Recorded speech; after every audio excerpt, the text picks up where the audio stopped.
thanks for joining me for this special edition. I'm Sarah Coates and we'll be live for the next hour bringing you all the updates from the situation on the ground as Russia continues its fifth day into the invasion of Ukraine. Well, this is what the past 24 hours have looked like.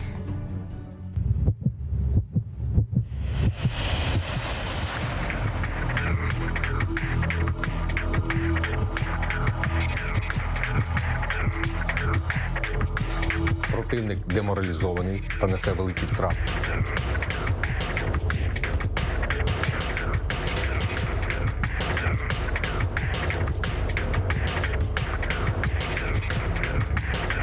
А папу оставили в Киеве. Вооруженными силами Российской Федерации взяты под контроль города.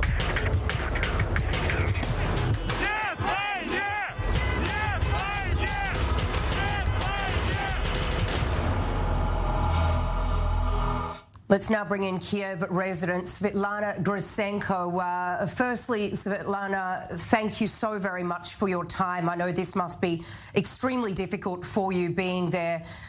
Look, firstly, just describe to our viewers exactly what it's been like for you and your family these last 5 days. Good evening. Thank you very much for hosting us. Thank you very much for telling everybody in Israel and in the world what's going on here. It's been really hard times last 5 days. I'm actually physically in Kyiv together with my husband, with my 7-year-old daughter. And of course, I can use another word as hell. You know, people are in shelters, people are afraid, some are dead, some so people trying to run away from the city.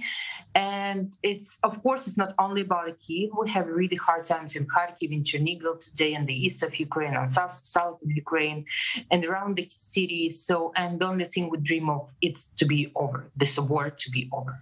And Svetlana, tell me, what are you being instructed to do to try and stay safe? What are authorities there telling you? Well, we have a rather good system of informing people when there is an air alarm. So we have to get to the shelters, which are already rather prepared. Like, we have security guards around the city. We're not allowed to go outside in the nights. And actually for 2 days, we were not allowed to go outside even during the day. So I think the government and the Kyiv City Council are working really good in terms of informing people. But basically, the key is to go outside and go to the shelter, you know, or to stay overnight in the shelter. We use subway as well as a shelter, you know, and thank you for the government, but for the volunteers, they're all like with water, food and stuff so we can leave. But people give like birth in shelters, you know, and you said it's like it's not that easy to do. You know, you mentioned just before, Svetlana, you know, that a lot of people have left Kiev there. Why did you decide to stay? Well, it was my personal decision. Well, not only mine, but within my family, I realized absolutely that I can do lots here in Ukraine as well as not only being abroad, you know.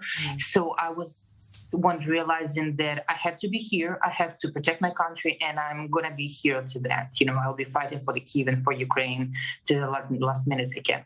And definitely, and I have to say, many Ukrainians are really brave in that. That's what I was about to ask you. You know, we've seen so many people defending their country, taking up arms following this call to do so. How does that make you feel?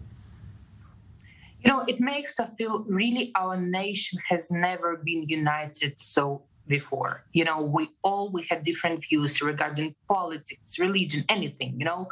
We could quarrel for hours, we could hate everybody. But at the moment, we Ukrainians are all so united. Every single person here helps every single person, no matter what you ask, you know. Yeah. And this is one of the things that you cannot evaluate in money. You know, this is something that brings nation together. Definitely. And, you know, you mentioned you have a 7-year-old daughter. It must be extremely difficult having to try and explain this situation to your little girl about what is exactly happening here. What do you tell children in a situation like this? Well, yeah, it is really hard. And for me, as mom, you know, my heart breaks every time I have to explain her. But I guess somehow I consulted with some psychologists. You know, we have different groups where you can get advices. You know, some doctors just consult now everybody to help. And in my case, I would say my daughter is somehow feeling good just because not me, not my husband, we never did really panic at home, She didn't feel parents being in panic. And we just, if I was feeling I need, to cry or to shout, I would just close so my daughter doesn't see it. So, and she feels her parents are like sure somehow in next day, so she feels more comfortable. But I know many cases of my friends where it's different, where parents were not strong enough to control the emotions, and children are emotionally in problems for sure. Svetlana, what is your message to the world, to the global community? Well, I would say I have several messages. Well, first of all, I want to say thank you for those who are already supporting, and we are really grateful for this. Another thing I would say, we still do need lots of supports in different supports. We need arm to help our army. We need weapons. We need different stuff. And most important, we need to close the sky. No-fly zone is needed. That's the biggest threat for us now. No-fly zone is like critical for Ukraine. Svetlana Grisenko, thank you so very much for your time this evening. Please try and stay safe, and thank you so very much for coming on the show. Thank you very much. Pleasure. Well, this is hundreds of thousands of Ukrainian families are now displaced as the war rages on, and Western European nations are opening their doors and their hearts amid the crisis. But it's a dangerous and harrowing journey for Ukrainian civilians to escape their homes. Cities suddenly have become active war zones, with their escape leading to even more uncertainty. A few days ago, they were leading ordinary lives, going to work, to school or to university, until the Russian invasion changed everything. Fleeing from advancing Russian soldiers and attacks on civilian areas, hundreds of thousands of people from Ukraine keep crossing into neighboring countries. Almost 200,000 made it to Poland, others to Moldova, Hungary and Slovakia. In many places, they are met with open arms. After yesterday, they're cold and exhausted. Now we're going to set up another tent so people can get more settled and get warm. I saw a call yesterday on Facebook, so I came today with a full car. Many had to leave loved ones, since men between 18 and 60 years are barred from leaving Ukraine. Papa будет. We left Dad in Kiev, and Dad will be helping our heroes, our army. He might even fight. Наша войска. While many Eastern European countries led by nationalist governments have been reluctant to welcome refugees in the past, some are now expressing their willingness to help. Poland is a safe country for its citizens and will be a safe place for our neighbors, friends, those in such difficult situation. And it's not only governments. In Poland, Germany and other countries, the national railways have made their trains available without tickets to refugees from Ukraine. Meanwhile, the EU is trying to coordinate a shared effort among all EU countries to take in refugees. Italy will be amongst the countries, and I hope there will be lots who will access the principles of solidarity with redistribution on our territory. But not everyone seems to be welcome. 20% of international students in Ukraine are from African countries and are fleeing the same Russian attacks as the others are. At the border, however, many reported they were turned away. We are students! We are students! We are dying! We are dying of cold! Jacob Santeya and his family managed to make their way to Hungary. It was becoming chaotic. We live in the city of Kharkov. It's next to Russia, and it was difficult. And we predicted that the place is going to be very bad.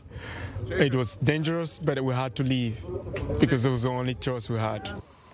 If the Russian attacks continue as they have in the previous days, many more people will be forced to flee their home and to look for safety and an uncertain future. And it's time for us to go out for a very short commercial break, but we will, of course, continue our coverage when we get back. Don't go anywhere.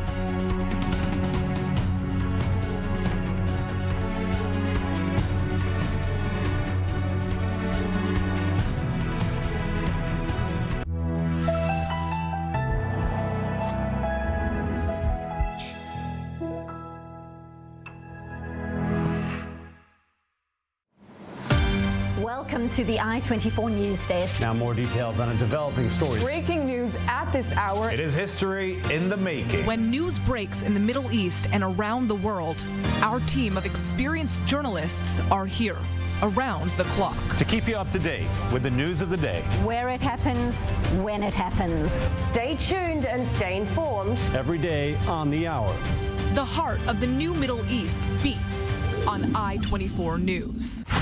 Breaking news again, but there's always more to the story, especially here in the Middle East. What's really going on in the region? Well, unless you're actually here, you can't really tell. Join us here at the beating heart of the new Middle East to get a true perspective on what's really going on. Zoom in, past the sound bites and beyond the numbers. Zoom in, between the people and into the Middle East conflict. I'm Jeff Smith. Together, we'll zoom in Sunday through Thursday nights, only on I-24 News.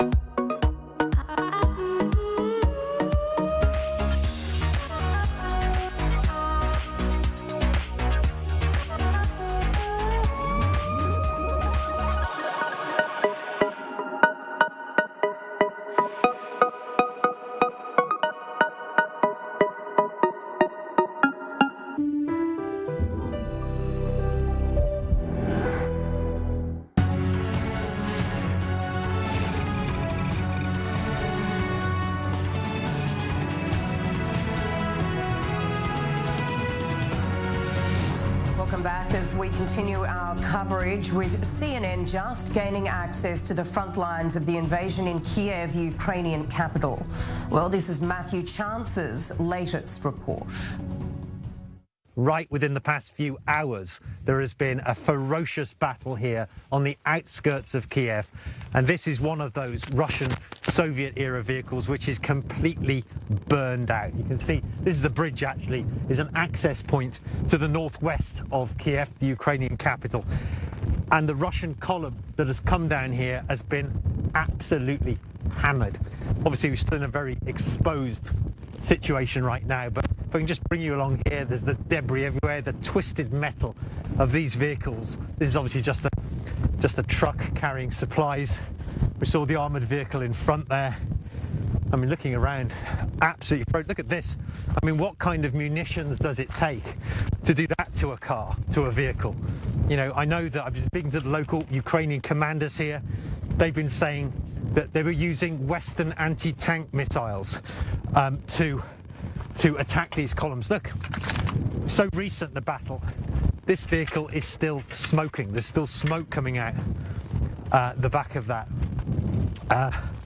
Ammunition boxes on the ground. There's unexploded grenades, you know, in various like pineapple grenades everywhere. You know, a real scene of devastation along this bridge. According to the local Ukrainian military that I've been speaking to, there may be as many as 10. I mean, look, I mean, this is a bit of almost a cliche, but obviously somebody's brought a memento from home, you know, and now it's scorched and lying with the debris of their, in this case, failed attack. I mean, you know, all along this bridge, which is an access point, there are these vehicles that have been hammered by the Ukrainian forces. A bit of a Russian uniform there lying on the floor.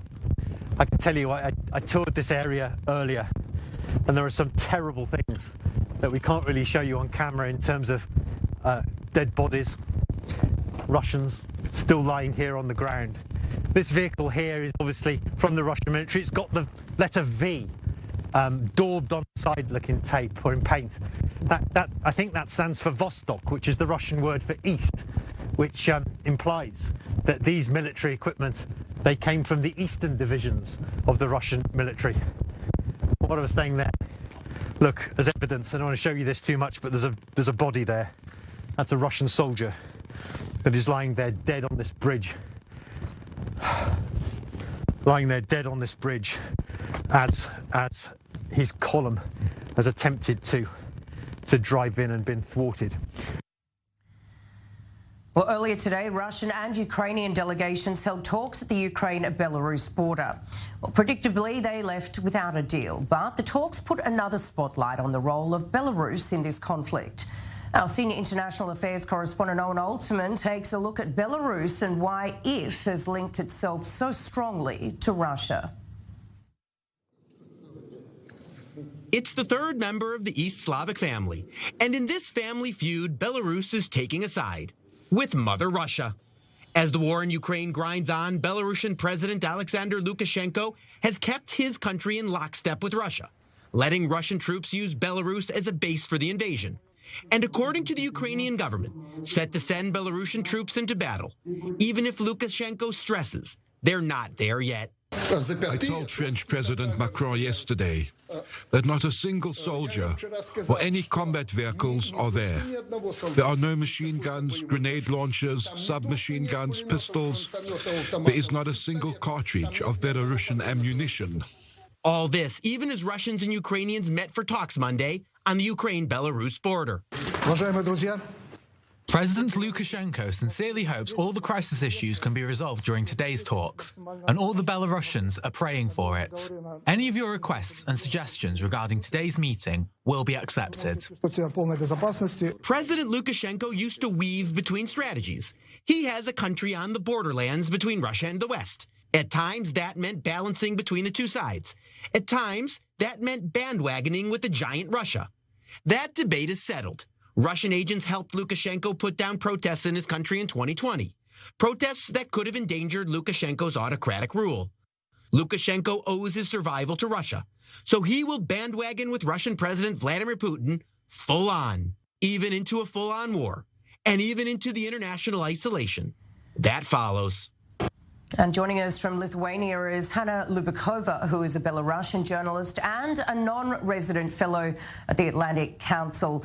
Look, thank you so very much, Hanna, for coming on this evening. Firstly, I want to ask you just how concerning is Belarus's involvement in the invasion here of Ukraine? Well, so first of all, Lukashenko has indeed made our country an aggressor in this war, in this invasion of Russia on Ukraine, because he provided infrastructure, he provided the territory of our country to Russian troops. And this happened despite Belarusians have been protesting against Lukashenko and against this war, because nobody in Belarus wants our participation in this invasion. Yesterday, there were protests all across the country, and people were chanting no to war.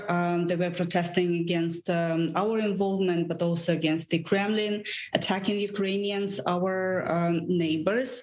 And these protests were again brutally dispersed. 800 people at least have been detained only yesterday all across the country. So what I think is really worrying and what our people are scared of is that Lukashenko would send Belarusian troops to Ukraine to fight against Ukrainians and help Russians. And this is something that Belarusians would never accept. And another, I think, worrying development is that Lukashenko also threatened the international community with deploying nuclear weapons if Putin and Lukashenko would decide so. Yeah, and I want to ask you now, in your opinion, can Belarus afford more sanctions from the West if it decides to send soldiers now into Ukraine?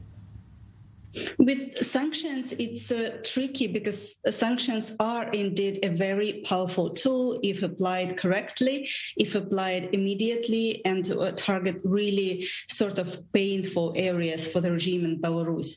Those sanctions that the EU has applied so far had a lot of loopholes that really need to be closed. So stronger measures, stronger sanctions are really important, and that's the only language that Lukashenko and his regime understand.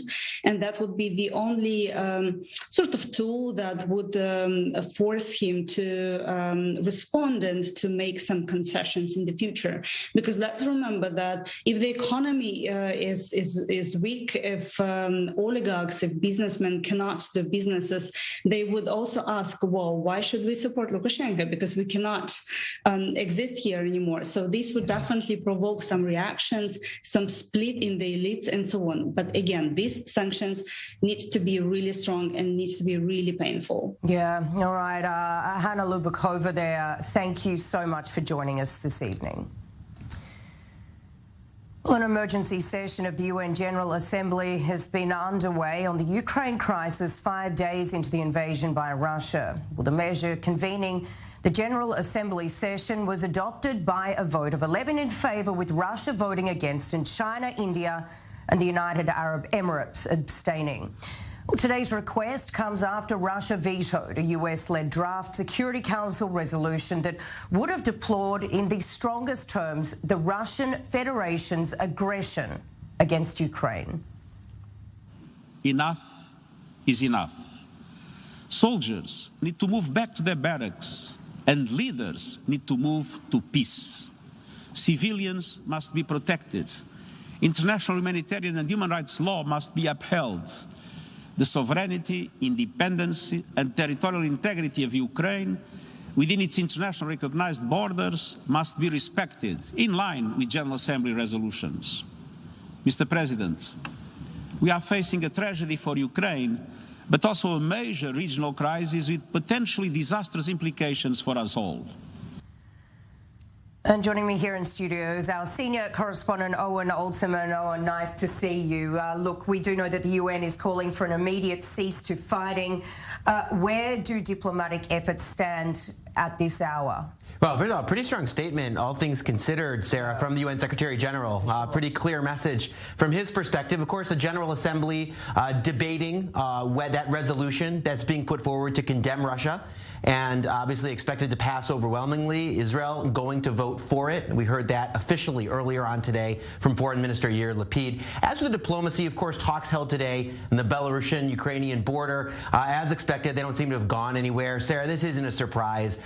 These two sides don't really see eye to eye on this, and the gap in expectations of how the conflict is going to play out, I think, are so wide. That gap is so wide that there's no real space for diplomacy in the immediate term. The Russians think they're going to win the war, so why should they make any concessions? The Ukrainians think they're going to give the Russians a black eye. So in an odd way, even the Ukrainians want to see the war go on.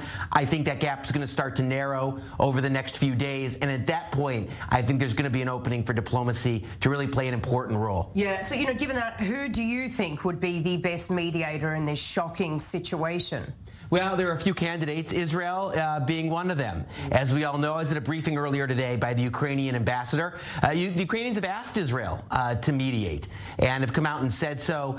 They're actually happy that Prime Minister Bennett spoke with Vladimir Putin. The Ukrainians are happy that the Israeli Prime Minister had a call with the Russian president because he picked up the mediating push forward. I want to ask you there, Owen, does he have what it takes to mediate such a crisis? Naftali Bennett, how long has he been in the role now for? Yeah, less than a year or... Yeah, a lot of people are going to be asking that, Sarah, right? Again, he has the position of being Prime Minister of Israel, and Israel might be in a position, as far as the Ukrainians are concerned, to mediate. Should of course, add that Vladimir Putin has given this a hard no so far. So until he's on board, the Israeli mediation's not going anywhere. But you're right. I think a lot of people will ask about that. The Prime Minister certainly achieved a thing or two in his life, and I think has some real achievements under his belt as Prime Minister, but he doesn't have the kind of record, for example, that former Prime Minister Benjamin Netanyahu built up right over the course of 12 years in office, more if you count, again, his tenure in the 1990s and the relationships that he had with world leaders, including with Vladimir Putin. So again, I think a lot of people are going to be asking whether Bennett, I'm sure he can listen to a lot of really bright people, and Israel, of course, has the relationships with both sides, so in that sense is well positioned. But yeah, I do think that the personality and the experience of the mediator, him or herself, is going to matter here. So you're right, I think a lot of people will be asking that question too. Where else do you believe this could come from? Mediation? Yeah. Well, President Erdogan of Turkey has offered his country's services, again, also in a way with relations with both sides. I don't know if the Indian government's going to be interested in mediating, but they've been carving out a kind of neutral position, as have the Emiratis in our own region. Obviously, there are other potential claimants to the position of mediator. But again, Vladimir Putin's going to have to agree to mediation, and he hasn't done that yet. But when the time comes for diplomacy, as I said, I think to actually play a real role, and again, we're not there yet, I'm sure that there will be a mediator found if one's needed. For sure. Well, let's hope it happens soon. Owen Alterman there, always good to get your take on things. Thank you very much. And we need to take you out for a short break, but we'll continue our coverage when we get back. Stay right there.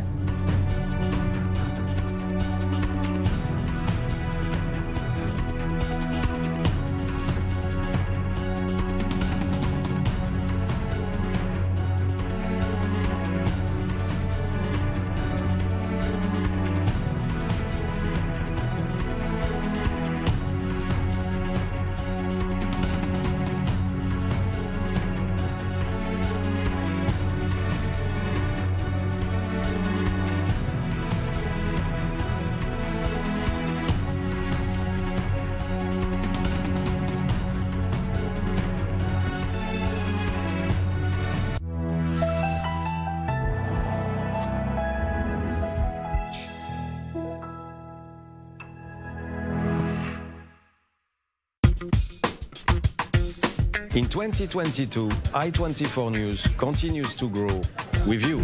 Join the friends of I24 News and enjoy exclusive benefits, a welcome gift, special offers, and invitations to special events organized by the channel. Also included is a subscription to our live and replay services. Don't wait any longer and join the friends of I24 News. More information on www.i24news.tv. These images haven't been seen in Europe for decades, but now they have become Ukraine's daily reality. As Russia wages war against the Ukraine, our correspondents are on the ground, on the streets, in cities, on the border. Ukraine under fire. Special coverage only on I24 News.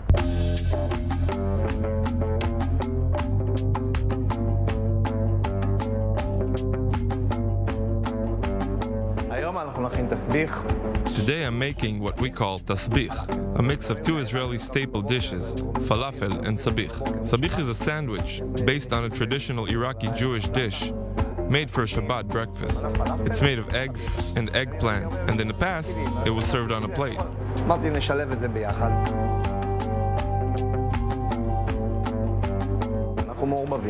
Israel is a melting pot of different ethnicities, which create an interesting fusion cuisine. Falafel comes from Egypt and sabich is Iraqi, but both were adopted as Israeli dishes. Sabich came much later, but falafel has been around since the early 50s.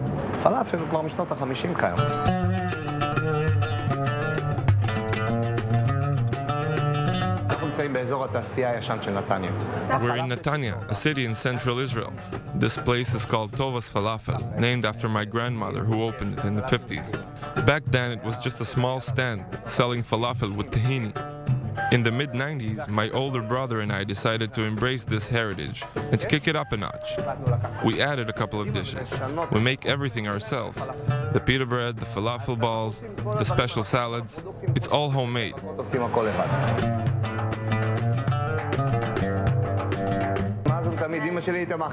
Ever since this place opened, I remembered my mother feeding the less fortunate. Sometimes people who arrive here are short of money. I can't turn my back on those hungry people, so I let them eat for free. I'm pretty sure 20% of our customers don't pay, and I'm blessed to be able to allow that. Feeding people is not about making money. There's much satisfaction in it.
Welcome back. Well, banking sanctions against Russia are just the start. Now a slew of companies have begun to divest from Moscow as the cost of doing business rises to untenable levels. Well, I24 News reporter Ariel Levin-Waldman explains how the West intends to break its rival superpower at the bank. Can a superpower be called to heel with economic sanctions?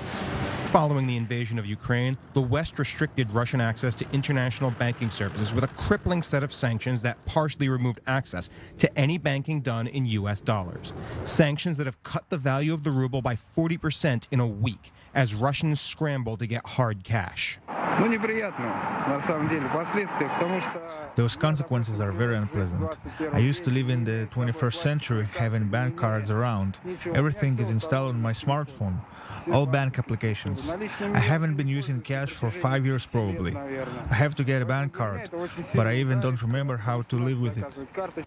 But financial analysts say that these banking sanctions will not be enough to lay Russia low. Banks made a profit through retail on giving out loans, on ecosystems inside Russia. That's why the damage from sanctions will be limited, and the central bank support measures for Russian banks will be enough, I think, for them not to feel such a serious impairment.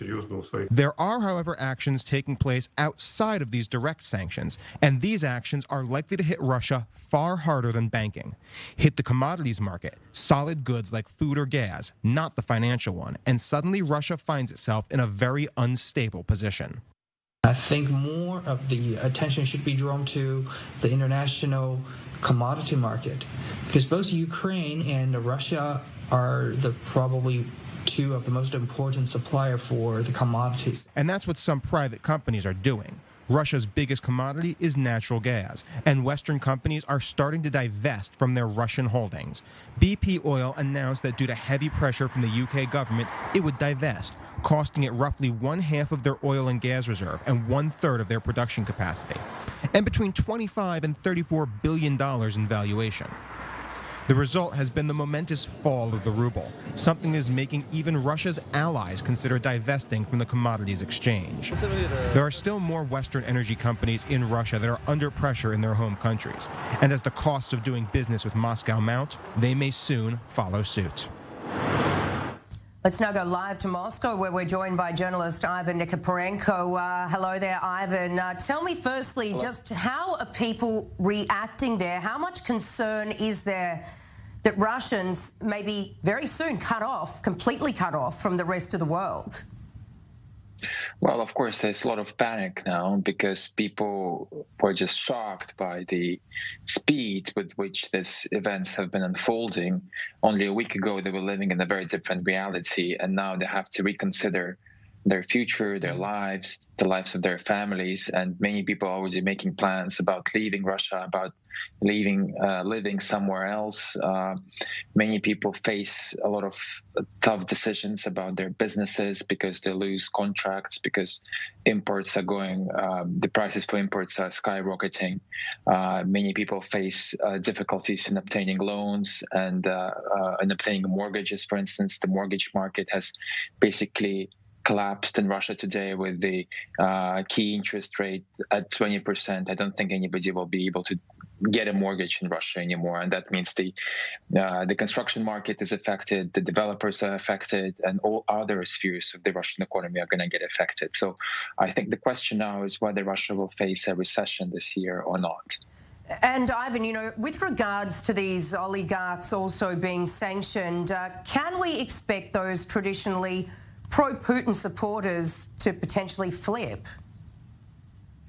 Well, it's very hard to tell because one thing that happened was that many of these oligarchs have spoken against the war, against Putin's decision to launch it. And this is something that we haven't seen ever before at points when Russia made decisions that put it at conflict with the outside world, with the annexation of Crimea, for instance.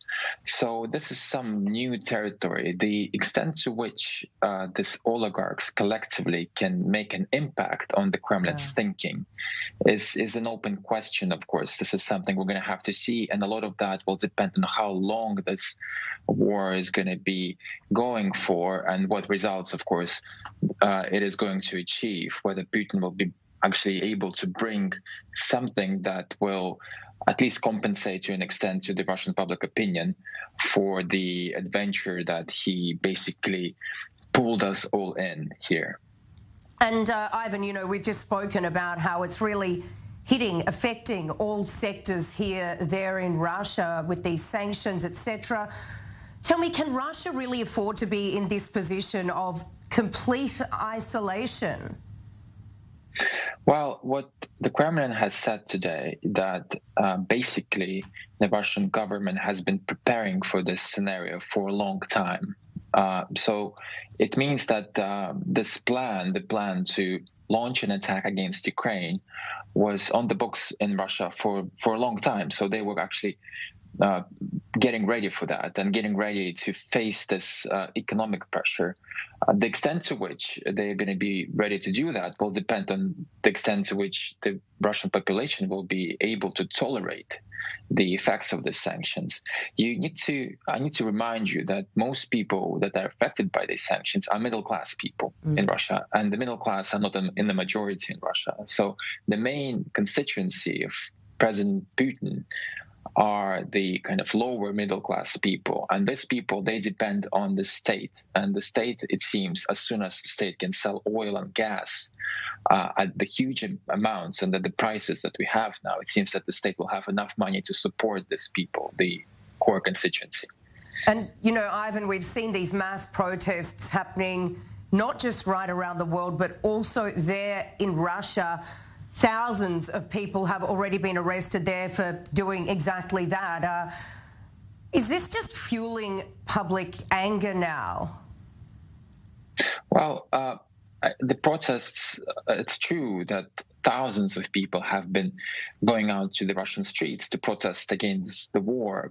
But these people, the protesters, are again in the minority still. And for the majority to join them, this majority is going to have to feel the pain of sanctions, the pain of economic stagnation or recession. And whether that happens, we're going to have to need more time to see that. Yeah, what kind of time frame are we talking, you know, with these biting sanctions already coming into play? How long until that sort of filters down now, really, to the general public, not just this swift decision?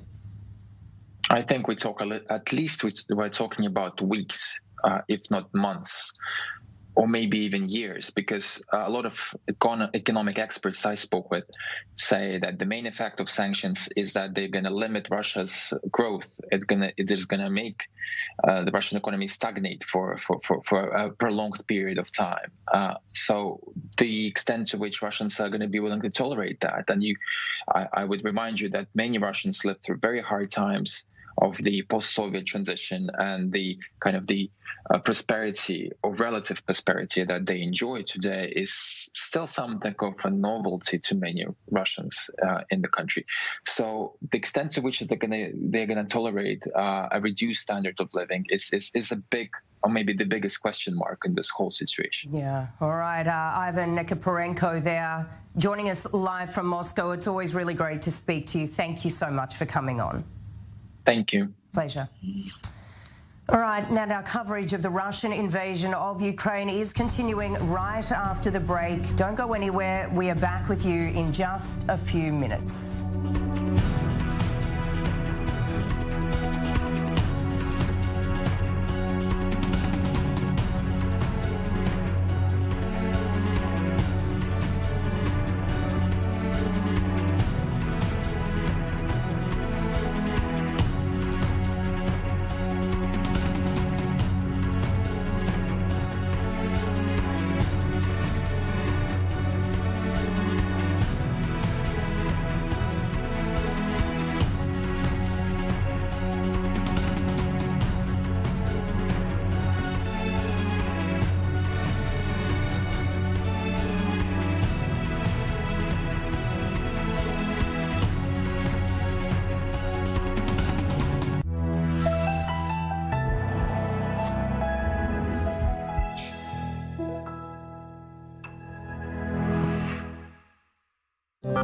Esta semana en News 24, entrevista al ex primer ministro de Israel Benjamín Netanyahu, que habla sobre la inminente firma del nuevo acuerdo nuclear con Irán. Víctor Brown, inmigrante latinoamericano, es realizador cinematográfico y nos cuenta sobre sus películas en Israel. La Biblia cobra vida en Magdala. Andrea Garza, arqueóloga, participó del proyecto que descubrió monedas y mosaicos de la época en que Jesús vivió en la Galilea. News 24, el magazine semanal en español de i24 News. Strictly Security, your weekly look into security, intelligence, and strategic affairs. Our team brings the latest on the major international conflicts, analysis of the major security issues right here in the Middle East and around the globe.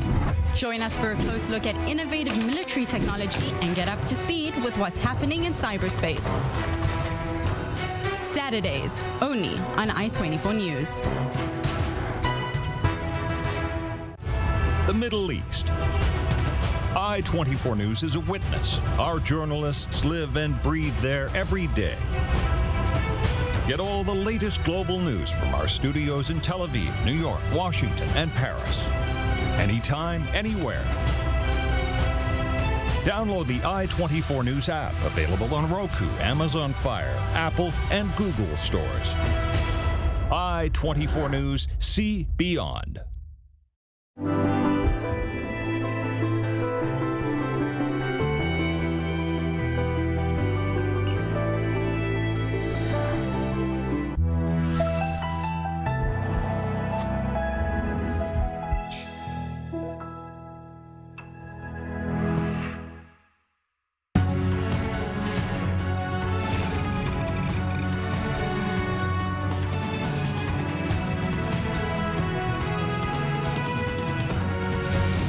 Welcome back. Well, Russian nuclear forces have now been put on high alert for the second day running, with President Vladimir Putin blaming the decision to do so on the West, singling out UK Foreign Secretary Liz Truss, who spoke on Sunday, saying if Russia isn't stopped, other states may be threatened and it could end up in conflict with NATO.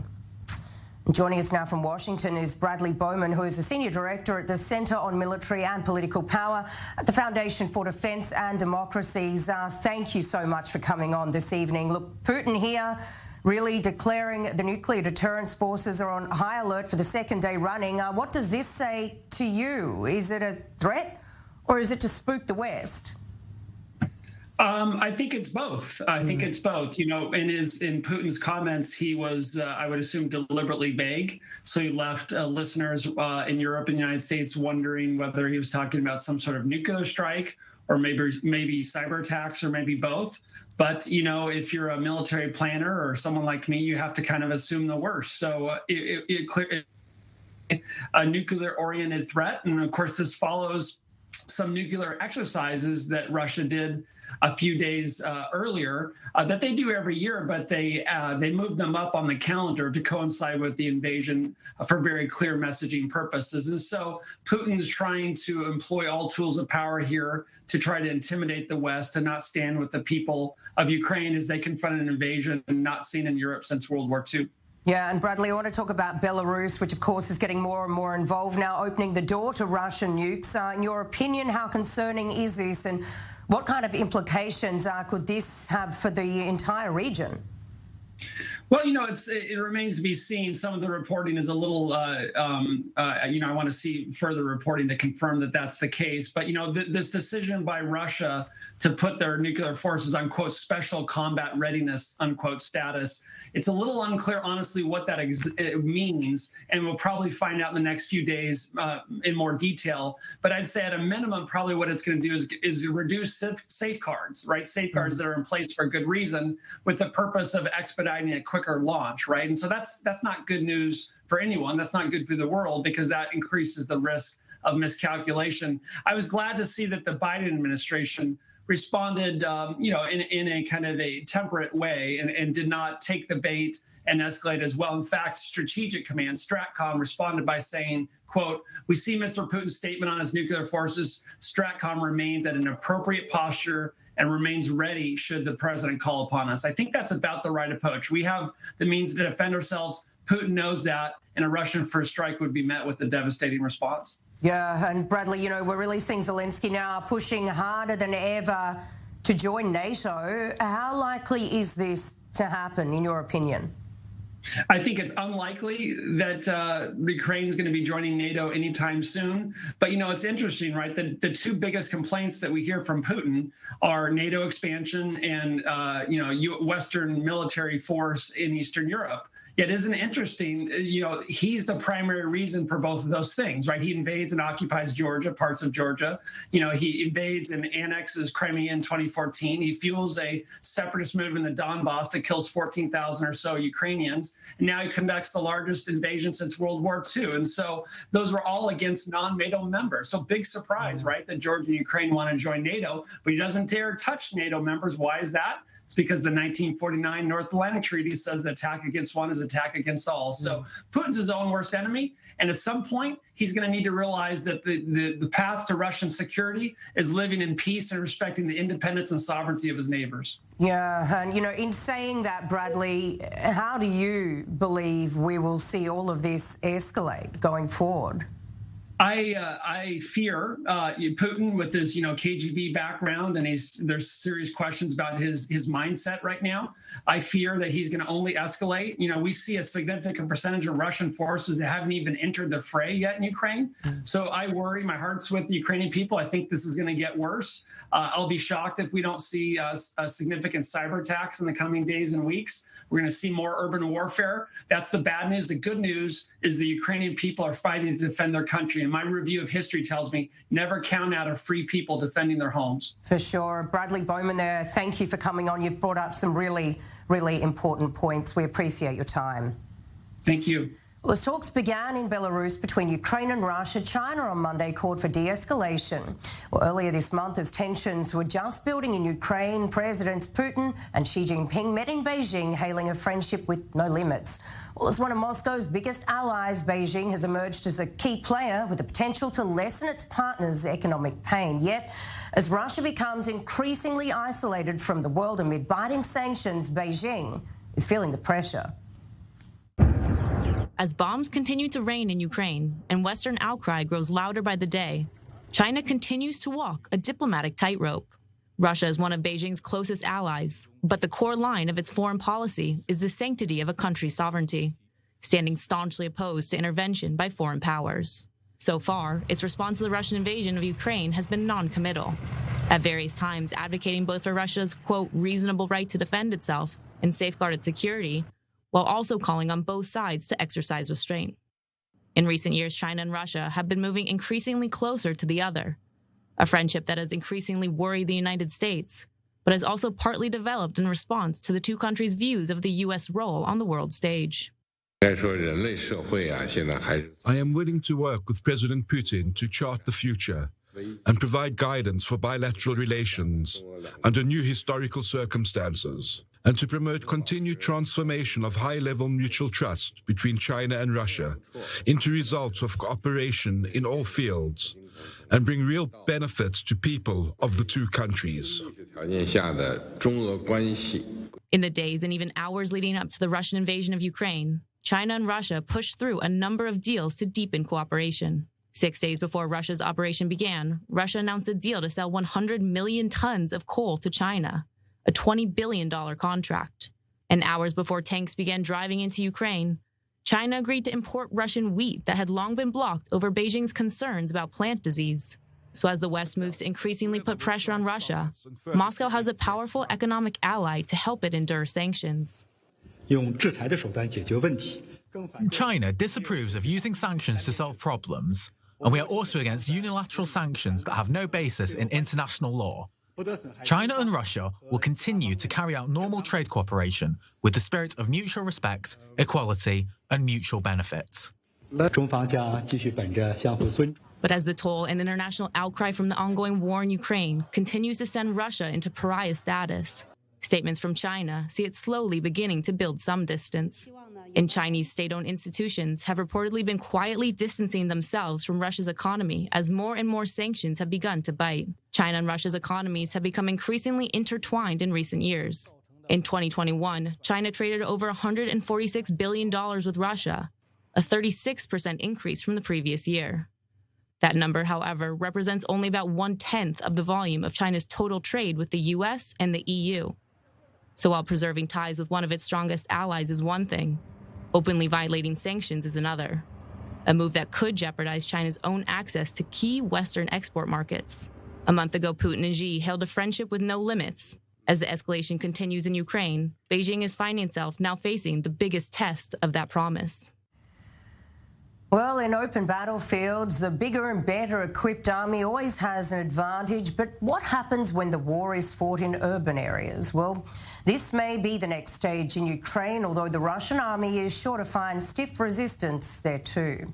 I24 News defence correspondent Jonathan Regev with the details.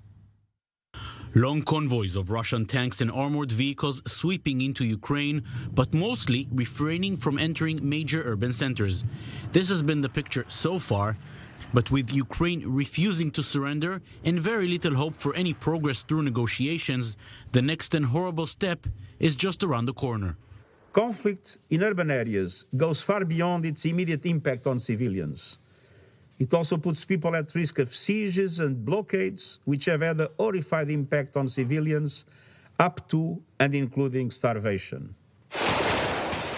If the Russians push deep into Kiev, Kharkiv and Odessa, they will find a well-prepared army facing them.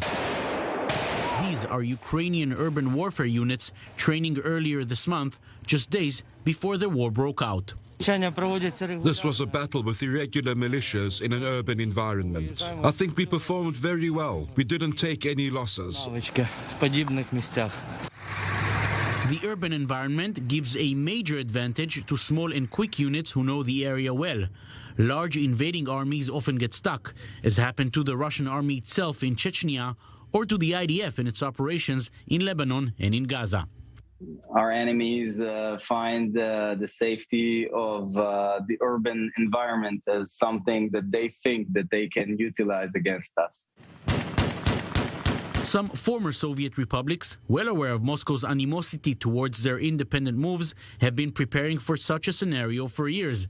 This drill is from Estonia, and those training here know exactly where the threat will come from and where the eventual fighting will take place. Recent political events and the aggressiveness of Russia, Putin's regime, have put additional mark on that. We should learn more about in urban area because it's definitely harder. Like in forests, there are less variables. So in urban area, we have to really know more things. How the urban warfare will end this time is unclear. The only sad, sure fact is that if it happens, the ones to suffer the most, as always, will be the innocent civilians. And finally, our correspondent Pierre-Claude Chandler filed this report on the Jewish community in Odessa still committed to practicing Jewish faith. There are 35,000 Jews in Odessa, but many have left already to surrounding villages or to the border with Moldova and then to Romania. No one knows exactly how many have left. We know that the Lithuanian Jewish community has mostly left, but here in the Central Synagogue of Kharkov, you can see it's full. Some have left also. This is the Chabad community. Some have left, but many have stayed. They're staying put, hoping that Odessa won't be bombed and won't be invaded by Russia, simply because Odessa is a city which is very much beloved by Russian people. Only last summer, many Russian tourists came to Odessa in spite of the conflict, the long enduring conflict of 8 years that was going on in the Donbass region, a few hundred kilometers away from here. We pray for the peace of the Jews in Ukraine, and we pray for the peace of all people of Ukraine. We pray for the integrity of Ukraine and that there will be peace in the world. Mostly the problem is those who do not have passports and they can't cross the border. Such is the case with most people here. We tried to issue passports for children in the orphanage. For 2 weeks we worked on issuing these passports and we didn't succeed because it's impossible. There's no option. So all who stay here are those who don't have passports. I am staying here for months. I came without any warm things, And Ukraine's winter is not like Jerusalem's one. And people gave me warm clothes here. I found the support time now in synagogue, Chabad synagogue. This is the only place where I had the support, the care, and some warmth. Here, they're praying for the sake of all the Jews and asking for the prayers of all the Jews. This is Pierre Clochendler in the Central Synagogue of Odessa, I24 News. And that's all our coverage this evening, but our team here at I24 News is continuing to bring you all the latest on the Russia-Ukraine situation, so do stay tuned. We'll be seeing you again tomorrow, but for now, good night.